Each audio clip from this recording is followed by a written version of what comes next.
In this video, I will show you which players you cannot afford to leave out of your daily fantasy lineup for Game 2 of the series, including the 76ers going up against the Celtics and the Mavericks against the Clippers. My name's Quick Pick Nick, and by using mathematical equations, computer analytics, and extensive programming, I'll be able to lock in your lineup for tonight's after-hour slate of games on Fanduel on this Wednesday, August 19th. Starting off as we always do with the lock of the week, the player tonight that is going to make or break your entry is Jaylen Brown. Brown and Gordon Hayward are Boston's two small forwards who typically see similar minutes and play for most of every Celtics game.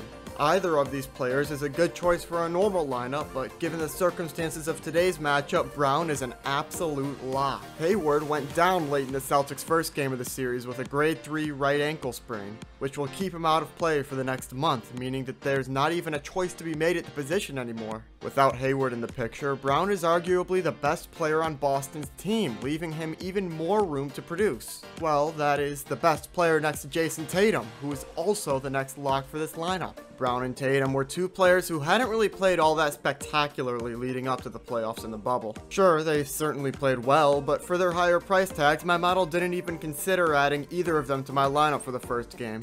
After exploding into the series with a boom, though, scoring 49 and 57 fantasy points respectively, Brown and Tatum proved that they're worth the extra cash, especially given the hole to fill with Hayward out of the picture. The next few locks on this lineup are going to look similarly to the locks that I had for Game 1 of the series, but for good reason. Luka Doncic, Kawhi Leonard, and Joel Embiid will all be returning to my lineup for these games. The main reason that all of these players are in the lineup is simply that they just get more minutes than anybody else. These players are essentially the best available on their respective teams, and generally speaking, these guys can be expected to score at least 50 fantasy points per game. However, one notable exclusion here who was included in the locks for Game 1 is Kristaps Porzingis. Porzingis was taken out of the first game of the series pretty early with a knee injury, and is currently a game-time decision for Game 2. Even if Porzingis is active, my model recognized that out of all the expensive players currently on the team, including Doncic, Leonard, Brown, Tatum, and Embiid, adding Porzingis into the mix would simply be impossible. My model also noted that there's really no aforementioned superstar that should be downgraded to make room for Porzingis, as the other players will likely have relatively higher scoring games. Moving on from the big names though, we're going to skip over the point guards for now and take Alec Burks at shooting guard. Burks is another player that would fall into the lock category for this slate, as he's shown his value as a bench player for the Sixers throughout the bubble, scoring over 26 fantasy points in his past 5 contests, each with more than 20 minutes of playing time. For only $4,100 too, this is one player that you'll need to have in your lineup in order to even possibly continue making a lineup with so many other great players. At this point, you might notice that there's only $10,800 left in the overall budget, with still 3 positions to fill.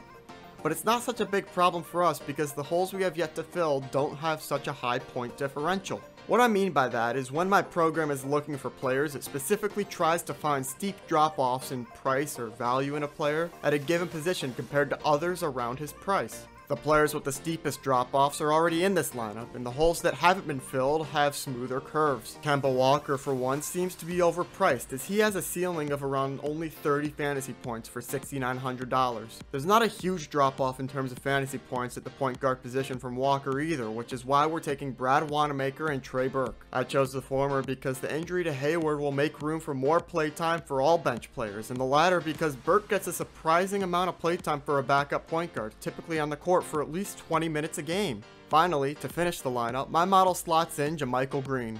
This pick was essentially just a damage minimalization. This spot in particular is the smallest drop-off given the cash left to work with, which is why I just used the remaining budget here. And that's the lineup my model was able to come up with for tonight's after-hour slate of games. Also, I'm excited to announce that I've begun production on a new program that will work for daily fantasy football, so subscribe and stay tuned for that to come in early September.